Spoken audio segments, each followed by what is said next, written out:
वृषभ अजित संभव अभिनंदन सुमति पद्म सुपार्श्व जिन राय। चंद पुष्प शीतल श्रेयांस नमी वासु पूज पूजित सुर राय। विमल अनंत धर्म जस उज्ज्वल शांति कुंठ हर वल्ली मनाई। मुनि सुब्रत नमि नेमि पार्श्व प्रभु वर्धमान पद पुष्प चढ़ाए। ओम ह्रीं श्री वृषभादि विरांत चतुर्विशंति चिन्ह समूह अत्र अवतर। ओम वृं श्री वृषभादि विरांत चतुर्विशंति जिन समूह अत्र तिष्ठ तिष्ठ ठह ठह। ओम ह्रीं श्री वृषभादि विरांत चतुर्विशंति जिन समूह अत्र मम सन्निहितो भव भव वषट।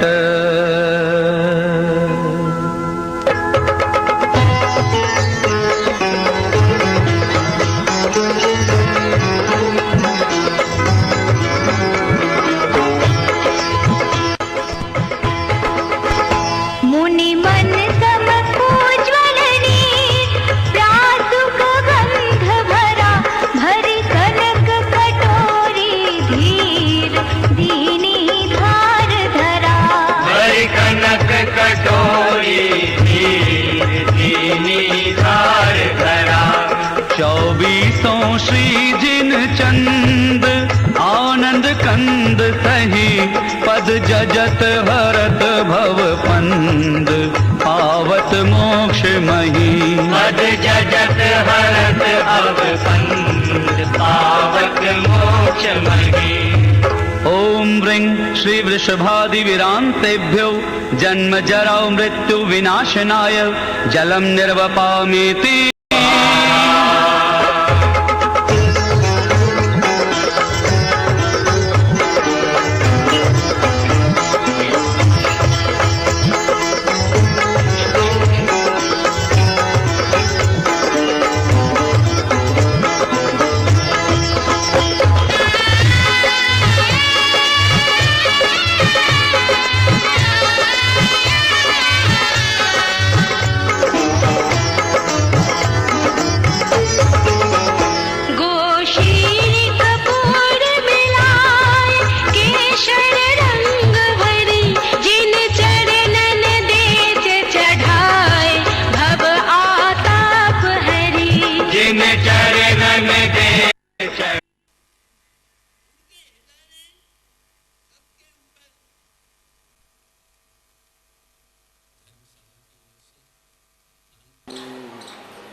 मंगलमय मंगलकरण वीतराग विज्ञान नमो ताहि जाते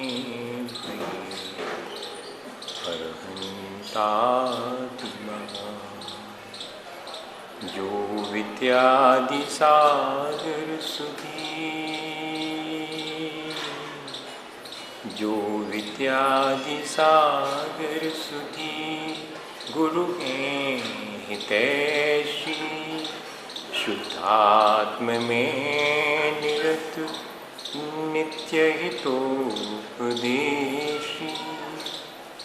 वे पाप ग्रीष्म ऋतु में जलहें सयाने पूजूं मुझे सतत केवल ज्ञान पाने। पूजूं मुझे सतत केवल ज्ञान पाने। दशलक्षण पर्व की आचार्य गुरुवर विद्यासागर मुनि महाराज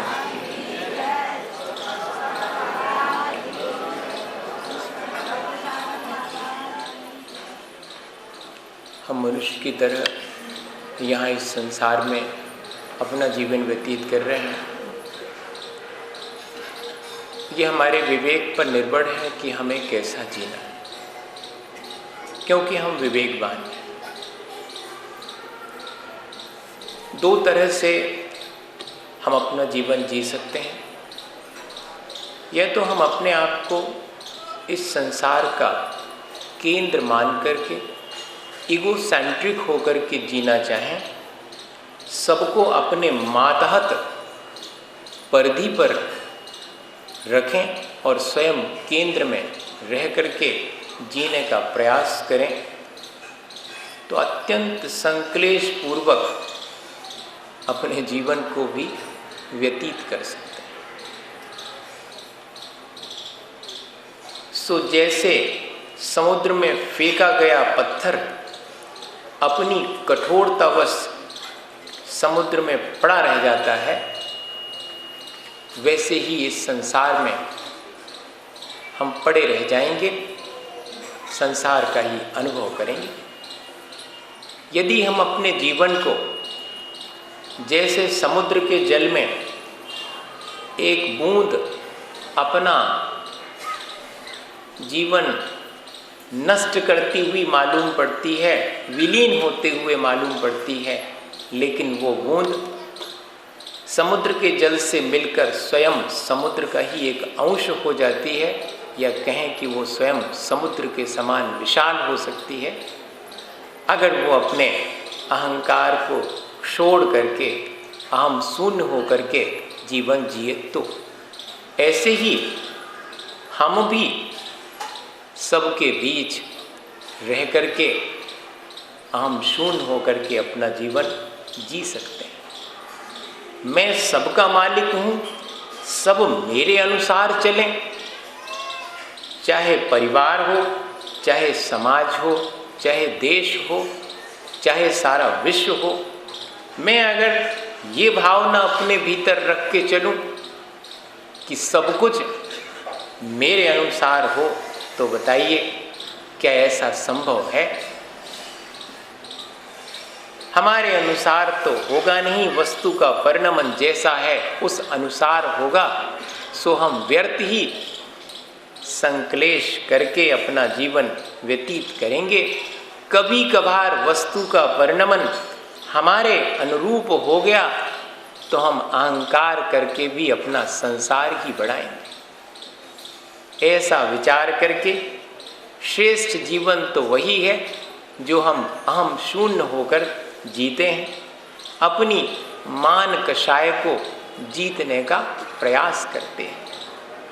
वरना भैया मान महाविश्वरूप करही नीच गति जगत में, ऐसा लिखा।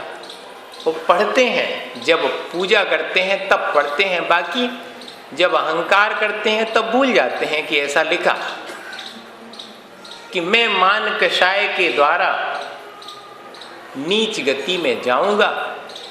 जैसे द्वीपायन ने अहंकारवश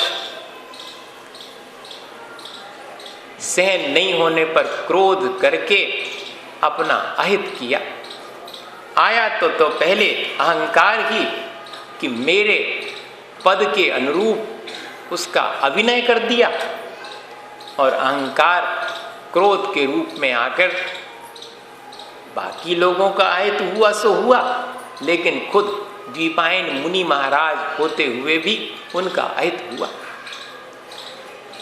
जैसे कि कठोर चट्टान पर बीज बोया जाए तो फलवान वृक्ष नहीं बनता, ऐसे ही ज्ञान और चारित्र कितना भी हो विनय शून्य व्यक्ति के पास में, लेकिन वो फलवान नहीं होता। जैसे कि रावण कितना ज्ञानवान था, आचरण के नाम पर भी उसने बाहर से बहुत सारे व्रत नियम ले रखे थे, लेकिन इसके बावजूद भी अपने अहंकार के कारण आज अपन उसका नाम कैसे लेते हैं? बदनामी करने के लिए लेते हैं, निंदा भाव से लेते हैं। अपने मन में कोई प्रशंसा का भाव रावण का नाम लेते समय नहीं आता। किस वजह से हुआ ऐसा? अहंकार के कारण। अहंकार आता कब है? हमारे भीतर जब दूसरे के गुण सहन नहीं होते तो ईर्ष्या उत्पन्न होती है। ईर्ष्या एक तरह से पैसिव, छुपा हुआ अहंकार है जो सामने आने पर अहंकार बन जाता है और अपनी गुणवत्ता को नष्ट कर देता है, अपने भीतर इंफीरियरिटी कॉम्प्लेक्स ला देता है। मेरे ख्याल से जिसके भीतर जितनी हीनता का भाव रहता है उसे उतना ही अहंकार आता है, क्योंकि वो दूसरे के गुणों को सहन नहीं कर पाता अपने अवगुणों के कारण। अपने अंदर की हीनता महसूस करता है और दूसरे की गुणवत्ता को सहन नहीं कर पाता, जिसका परिणाम क्या निकलता है?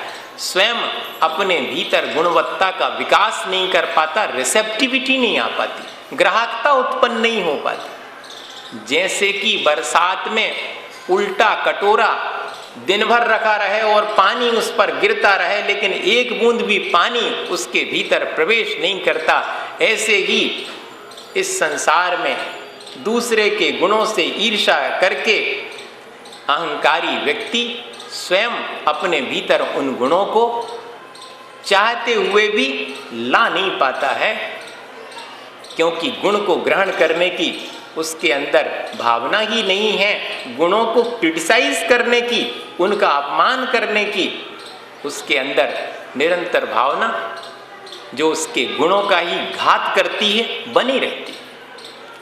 असल में अहंकार हमारे गुणों की मृत्यु है। विचार करें, एक बार ऐसा हुआ कि एक बहुत बड़ा कलाकार था जिसको धीरे धीरे प्रशंसा सुनकर के, भैया बड़ा कठिन काम है प्रशंसा सुनना, खजूर के पेड़ पे चढ़ गए तो गिर हो नीचे।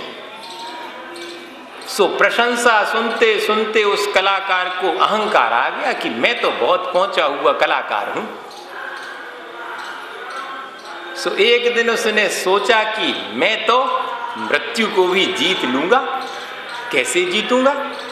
मैं अपने समान अपनी 9 प्रतिमाएं बनाऊंगा और उनके बीच में बैठ करके 10वां मैं स्वयं मृत्यु को धोखे में डाल दूंगा, पहचान ही नहीं पाएगी कि किसे ले जाना है, सब एक जैसे हैं। ऐसा उसके मन में, देखो अहंकार वश ऐसे विचार आते हैं। आया उसके भीतर और उसने बनाना शुरू किया, 9 प्रतिमाएं बनाई अपने जैसी ही। सामने वाला दांतों तले अंगुली दबा लेता कि भाई हम पहचान ही नहीं सकते कि ओरिजिनल कौन कलाकार है और डुप्लीकेट कौन है। मृत्यु भी आई, उसने चक्कर लगा करके सब देखा, वो भी गड़बड़ा गई कि कौन सही है। देखो कहानी है, नहीं तो मृत्यु नहीं गड़बड़ाती। हाँ, जो उनकी आयु वही को ले जाए, आयु कर्म पूर्ण होने पर मरण होता। उसने देखा कि अरे इतना एक जैसे सब स्टैचू भी और ओरिजिनल भी एक जैसे लग रहे हैं, तो वो भी तरह धोखे में पड़ गई कि कैसे पहचाने। तो उसको एक चीज दिमाग में आई कि अहंकारी व्यक्ति अपने दोष बताए जाने पर चुप नहीं रह सकता। हाँ, दोष होने पर भी अगर कोई उसे इशारा करता है तो विनयवान होगा तो उन दोषों को स्वीकार कर लेता, क्योंकि उसे उन दोषों को हटाना है। लेकिन जो अहंकारी है वो तो जानता है कि मेरे भीतर ये अवगुण हैं, लेकिन कोई कहे नहीं। जैसे ही मृत्यु ने चक्कर लगा करके घूम फिर करके खड़े होकर के कहा कि कलाकार तो बहुत माहिर है बनाने में, लेकिन जैसे ही कहा तो जो ओरिजिनल कलाकार था जो बैठा था बिना हिले डुले सब मूर्तियों के पास, फौरन बोल पड़ा कि क्या गलती रह गई। तो मृत्यु ने कहा कि यही गलती रह गई, चलो पहचान में आ गए तुम। उसकी गुणवत्ता कैसे नष्ट हुई, उसकी मृत्यु कैसे आई? कलाकार की मृत्यु में उसका ही अहंकार कारण बन गया। हम सबके भी जो अंदर श्रेष्ठ गुण हैं उन सब गुणों को नष्ट करता है मृत्यु। विशेष रूप से तो आचार्य भगवंतों ने कहा है कि मानो विनय विनाशनु। मान कषाय और अहंकार हमारे भीतर जो विनय का गुण है उसका पहले नंबर विनाश करता है, घात करता है। हमारे भीतर झुकने का भाव रह ही नहीं जाता और हम खाली रह जाते हैं। जैसे कि बर्तन भरने के लिए नदी के किनारे कोई जावे और बर्तन झुकने को तैयार न होवे तो भैया खाली लौट के आना पड़ेगा। वो तो जब झुकोगे, अपनी गर्दन झुकाओगे, तब पानी में डूबेगी और पानी भीतर आएगा। लेकिन हम अगर अकड़े रहें तो हमारे भीतर गुणवत्ता आएगी कैसे?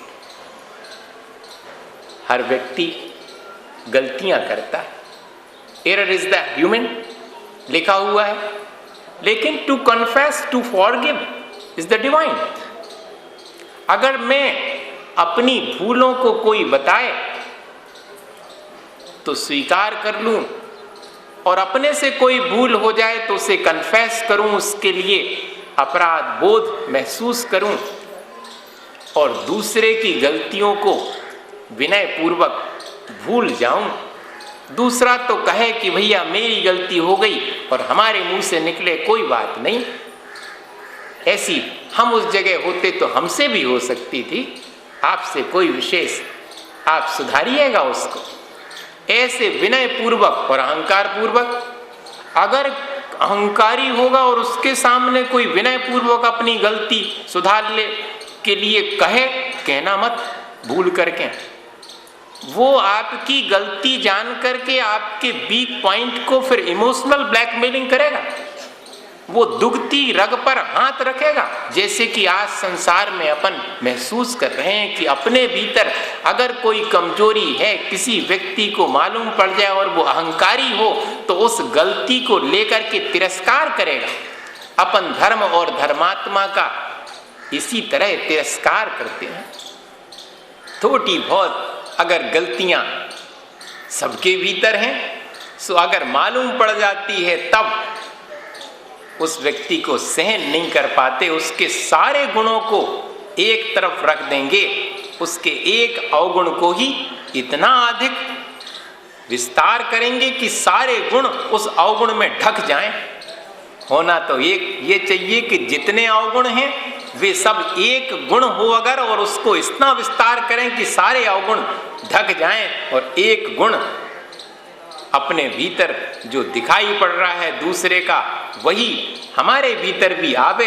ये दृष्टि अपने भीतर होनी चाहिए। हमें दूसरे के अवगुण देख करके थोड़ी अपने जीवन में अवगुण लाना है, हमें तो दूसरे के गुण देख करके अपने जीवन को गुणवान बनाना है। ऐसी दृष्टि अगर मन के भीतर आए तो विनय भाव, वरना हम अपना जीवन तो इस मान कषाय से प्रेरित होकर के जी रहे हैं भैया। अपने परिवार को, अपने समाज को, अपने देश को इसी प्रकार से अपन कर्ता बन करके, और जैसे मैं चला रहा हूँ ऐसा चलाते। जैसे कि एक बैलगाड़ी चली जाती थी, उसके नीचे छाया थी, सो एक बकरी वहाँ पर बैठ गई छाया में। अब थोड़ी देर में वो बैलगाड़ी चली, सो छाया भी उस बैलगाड़ी के साथ चली, सो बकरी भी उस छाया में चलने के उद्देश्य से बैलगाड़ी के नीचे नीचे चलने लगी। थोड़ी देर में विचार आया उसको कि अरे नहीं, मैं अगर यहाँ से हट जाऊं तो बैलगाड़ी नहीं चल पाएगी, मेरे दम पर बैलगाड़ी चल रही। अब बताओ, ऐसा मिथ्या विचार हमारे भीतर भी आ जाता है। भैया हमारे वजह से संसार चल रहा है तो हम जब नहीं हते जब भी चल रहा हो तो, और जब हम नहीं रहेंगे तब भी चलेगा। मिथ्या है ये अहंकार। अपना अपना पुण्य पाप सब लेकर के आए हैं। क्या परिवार हम चला सकते हैं?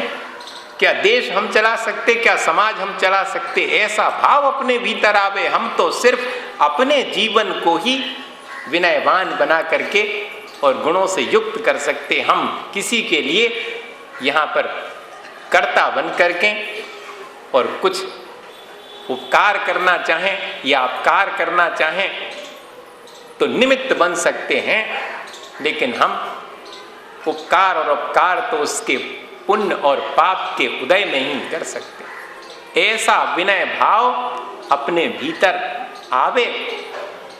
आज के दिन उत्तम मार्दव का दिन है। अपने भीतर भी ऐसे ही विनय भाव लाने का अभ्यास अपन को करना चाहिए। कंपेयर करते हैं, तुलना करते हैं तो अहंकार आएगा। और आज वर्तमान में तुलना करने के लिए, कंपेयर करने के लिए अपन बहुत उत्सुक हैं।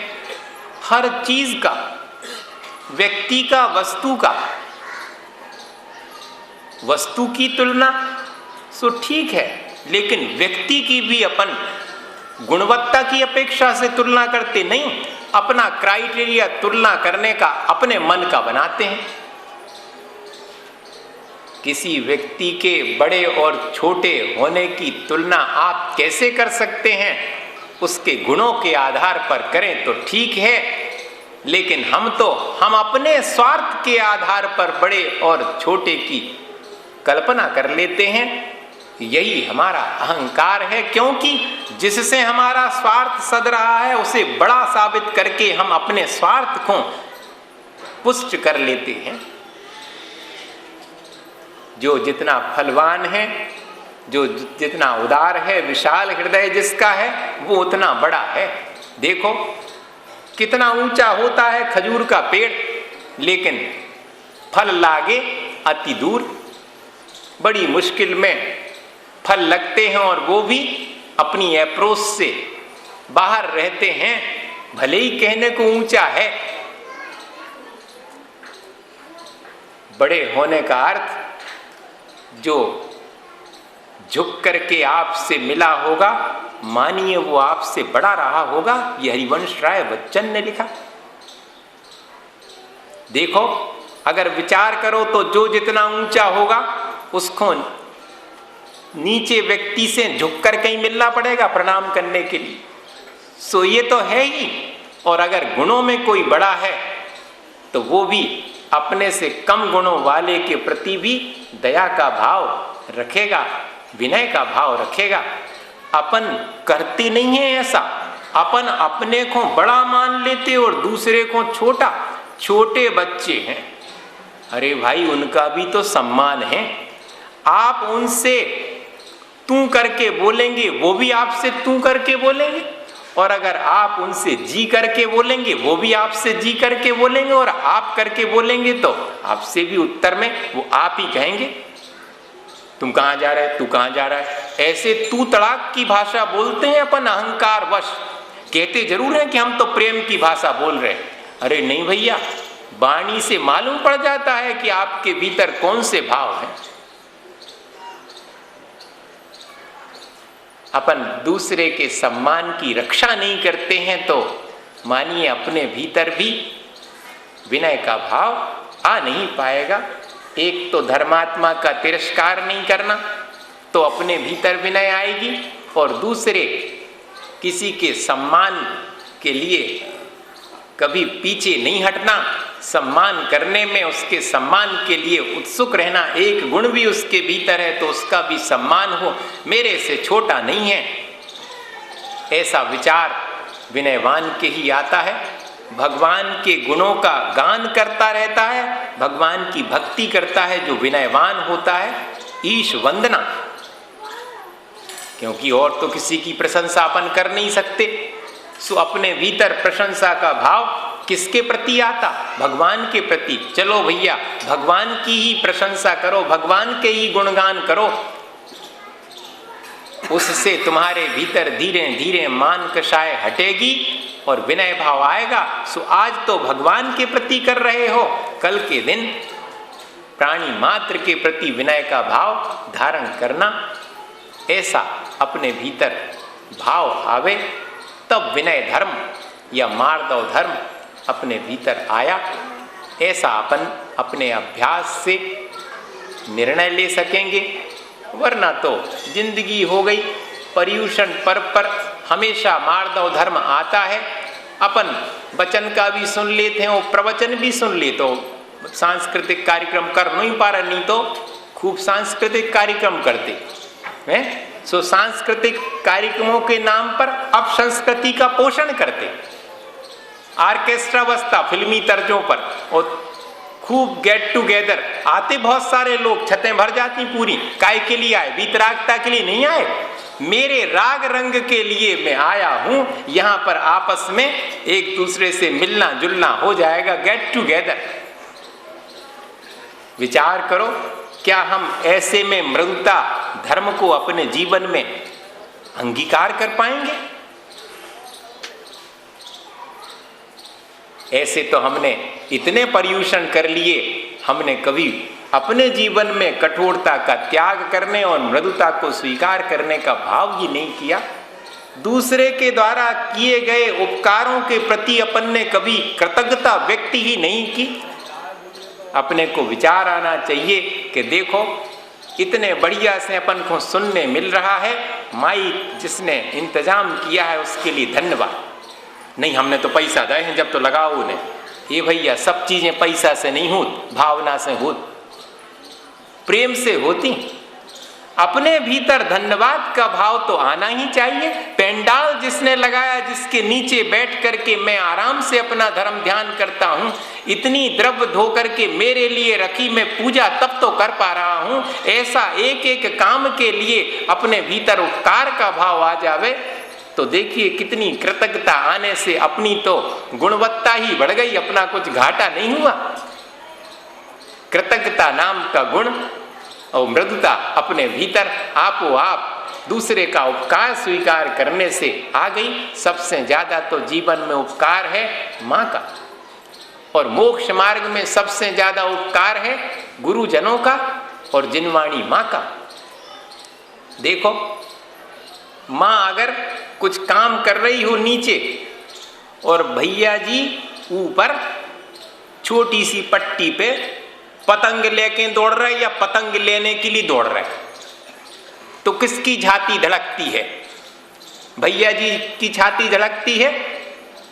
छोटे से हैं लेकिन दौड़ लगा रहे हैं उतनी सकरी पट्टी पे से, कि माँ की छाती धड़कती है। माँ बार बार कहती कि ये भैया समर करके तुम नीचे खेलो, उतने से गिर पड़ो। कितना उपकार था अपने ऊपर जब अपन बड़े हुए, बचपन में इस तरह छोटी छोटी चीजों में संभाल करके। ऐसा कृतज्ञता का भाव अपने भीतर आता है? नहीं, हम तो पढ़े लिखे हो गए, बड़े हो गए, हमारी मताई तो पढ़ी लग तक नहीं है। लियो, विनोबा ने लिखा कि मेरी माँ बहुत सुंदर हो, लेकिन मैं ये नहीं कहूंगा कि मेरी माँ बहुत सुंदर है। मेरी माँ बहुत ज्ञानवान हो, लेकिन मैं ये नहीं कहूंगा कि मेरी माँ बहुत विद्वान है। मैं तो माँ के बारे में इतना ही कहूंगा कि मेरी माँ है, मुझे बहुत प्यार करती है, मेरे प्रति हमेशा उसके अंदर सम्मान का भाव बना रहता है। अपन को ऐसे ही विचार अपने भीतर लाना चाहिए। मन, वाणी और शरीर तीनों में अपने विनय आवे, इसका प्रयत्न करना चाहिए। मन की विनय क्या है? अपने भीतर श्रेष्ठ विचार आवे, यही तो मन की विनय है। वाणी की विनय क्या है? किसी को अहितकारी वचन मैं ना बोलूं, अशुभ वचन मैं ना बोलूं, हमेशा प्रिय वचन और मधुर वचन बोलूं। प्रिय और मधुर वचन अकेले कानों से सुनने वाले प्रिय और मधुर वचन नहीं, उसके लिए उपकारकारी कटु वचन भी हों, लेकिन कटुता से ना कहे गए हों, सहज भाव से बहुत प्रेम से भर करके कहे गए हों। सो तो माँ कहा करती है कि देखो हम तुम्हें पिटाई लगाएं, तुम ऐसा करोगे तो। लेकिन बेटा हंसता रहता है कि माँ मार थोड़ी रही है, मारने के लिए धमकी भी दे रही तो मारेगी नहीं। प्रेम तो उसके भीतर बहुत है, मुझे सुधारने के लिए ऐसा कर रही है। वरना तो पहले, अब तो भैया चूल्हे वूल्हे है नहीं, अब तो गैस आ गई, नहीं तो पहले चूल्हे जलते रहते थे और अपन ने गड़बड़ कुछ किया, सो माँ ने फौरन कहा कि निकारें आगी और लकड़ी खिसकाई उनने। तो उस समय कैसा लगता था कि लगाई देंगी लकड़ी, तो डर जाते थे, नहीं करते थे उपद्रव। और वही माँ है जो कि अगर जरा सा जल जाए उंगली में, सारे दिन चिंतित रह करके और अपने मुंह में उंगली डाल करके शीतलता पहुंचाने के लिए उत्सुक रहती। भले ही मोह की वजह से है भैया, लेकिन ऐसा ही अनुराग प्राणी मात्र के प्रति अपने जीवन में आ जावे कि रिवरेंस ऑफ लाइफ, जहाँ जहाँ जीवन है वहाँ उसका सम्मान है, ऐसा विचार, ऐसा मधुर भाव वाणी में भी और मन में आ जावे, और कर्म भी अपने दूसरे के लिए अहितकारी ना हो, शुभ हो। इस तरह शरीर से भी अपन विनय भाव ला सकते हैं। शरीर से विनय और कठोर भाव तो स्पष्ट दिख जाता है, कुछ कहने की आवश्यकता नहीं है। व्यक्ति के अंदर कितनी श्रद्धा और विनय है ये तो शरीर की क्रियाओं से, उसके एक्शन से ही देखने में मालूम पड़ जाती है, और अकड़े हुए व्यक्ति की अकड़ अपने आप मालूम पड़ जाती है उसके बोलने से, उसके भावों से और उसकी क्रियाओं से। एक बार एक बाबा जी थे, तीनों आ जाएंगे इसमें विनय। बाबा जी रास्ते से चले जाते थे, सो एक व्यक्ति बड़ा उपद्रवी था, दुर्जन था, अहंकारी भी था कि और तो सब हमारे लिए बहुत मानते हैं, जी बाबा जी हैं, जी हमसे कुछ नहीं मांगते कभी, जई बड़ी तकलीफ। हाँ, अहंकारी को बड़ी तकलीफ कि सब हमारे मातहत चलें, हमसे पूछ के काम करें, ये बड़ी मुश्किल होती। सो बाबा जी तो अपने में लीन और निकलते रास्ते से, सो उसने जब कुछ नहीं बना कहते तो ढेर सारा कचड़ी का टोकना भर करके बाबा जी को बैठ डाल दिया। अब एक आध दिन की बात होवे तो ठीक है भाई, जब भी बाबा जी वहां से निकले सो भरा हुआ कचड़े का टोकना उनके ऊपर से डाल दे। बाबा जी कुछ नहीं मुस्कुराते हुए और कचरा अलग करके निकल जावे। रोज का क्रम हो गया। एक दिन ऐसा हुआ कि कचरे का भरा हुआ टोकना किसी ने डाला ही नहीं बाबा जी के ऊपर। सो बाबा जी ने सोचा कि शायद नींद वींद लग गई होगी, कहीं बाहर गया होगा, भूल गया होगा आज। बताओ, उपद्रव नहीं होने पर विनयवान सोच रहा है कि उपद्रवी व्यक्ति आज क्यों नहीं उपद्रव कर रहा है। देखो, दूसरा दिन निकला, कचरा नहीं फेंका। अब तो थोड़ा मन में संदेह का भाव हुआ कि क्या बात है, बाहर चला गया क्या? रोज कचरा मेरे ऊपर डालता था, आज तो डाला ही नहीं। 2 दिन हो गए, तकलीफ में है क्या वो? अब ऐसा विचार दया का मन में आने लगा। जिसके पास श्रेष्ठ विचार हैं वो ही ऐसा सोच सकता है, नहीं तो ये तो सब बेकार बातें लगेंगी। प्रवचन में भर अच्छी लगने वाली बातें हैं, जीवन में भी अच्छी लग सकती हैं अगर हम इनको जीवन में उतारें तो। तीसरे दिन तो उस बाबा जी से रहा नहीं गया। एक व्यक्ति से पूछा कि इस घर में जो रहते थे उनका क्या हुआ, कहीं बाहर गए हैं क्या? ताला तो लगा नहीं है दरवाजे पर। तो उस व्यक्ति ने समाचार दिया कि 3 दिन हो गए, आज तीसरा दिन है। उस व्यक्ति को बहुत अधिक तकलीफ है, बहुत पीड़ा है, अस्वस्थ हो गया।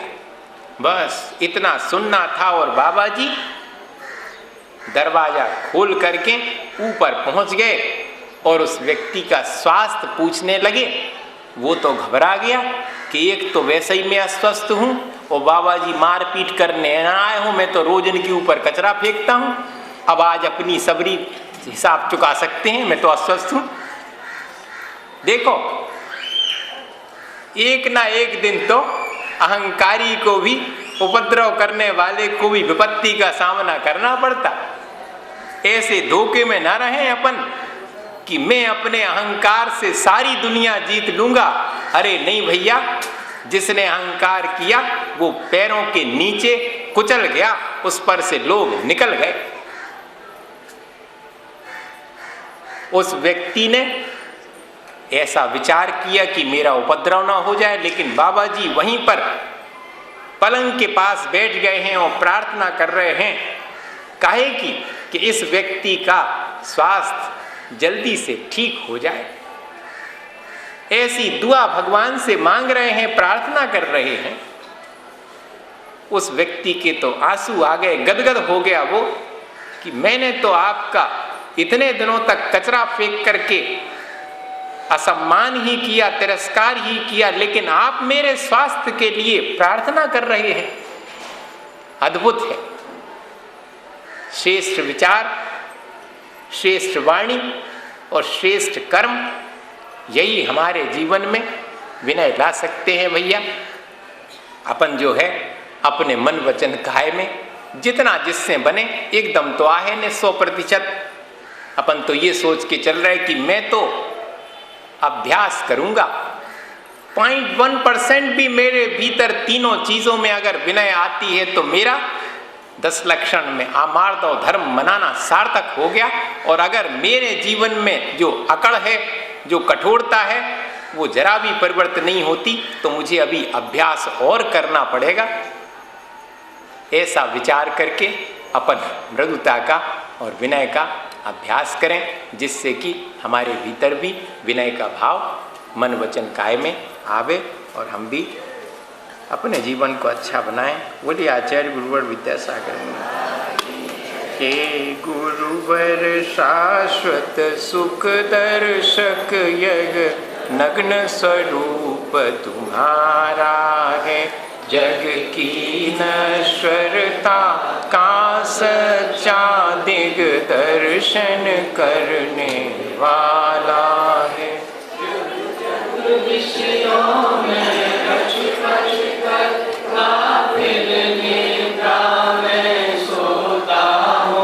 अथवा वह शिव के निष्कंटक पथ में विषकंटक बोता हो।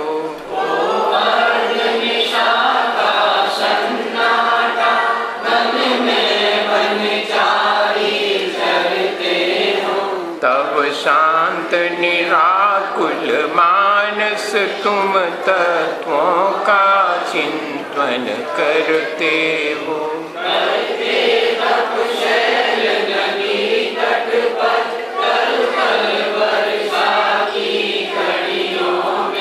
समतारस पान किया करते सुख दुख दोनों की घड़ियों में।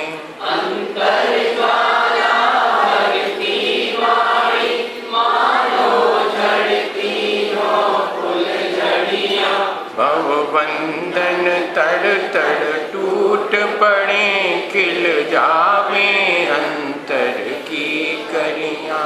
तुम सालानी क्या कोई हो, जग को देवी जग की निधिया। दिन रात लुटाया करते हो, शम शम की अविनश्वर मणियां।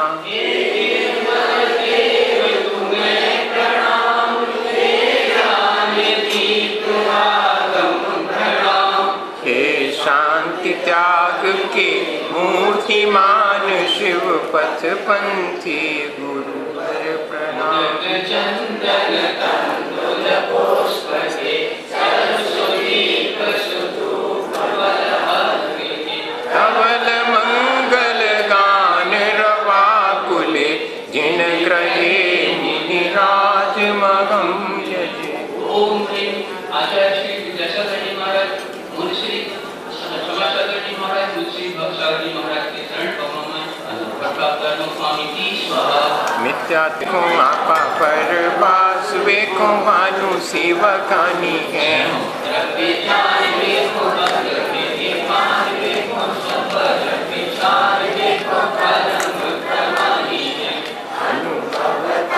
वेको जीवों के जताए, वेको काहू न सताए, वेको भव्य और आनी है।